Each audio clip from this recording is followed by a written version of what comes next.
Thiruvananthapuram Kattakada Poozhanad UP. School കെട്ടിടം തകർന്നു വീണു. കെട്ടിടം കാലപ്പഴക്കം ചെന്ന് ജീർണാവസ്ഥയിലായിരുന്നു. സ്കൂൾ സമയമല്ലാത്തതിനാൽ വലിയ അപകടം ഒഴിവായി. അജീഷ് ജയകുമാർ ചേരുന്നുണ്ട് വിവരങ്ങളുമായി തിരുവനന്തപുരത്ത് നിന്ന്.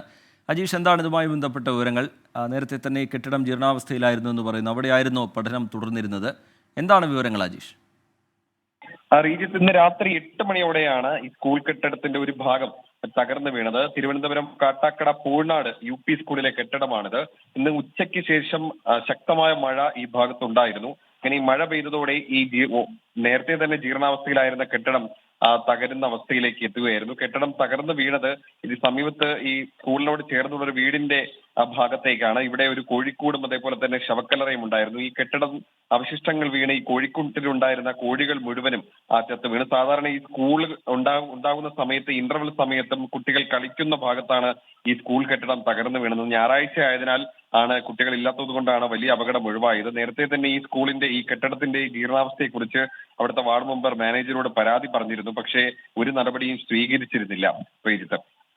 ശരി, അജീഷ് ജയകുമാർ വിവരങ്ങൾ നൽകുകയായിരുന്നു.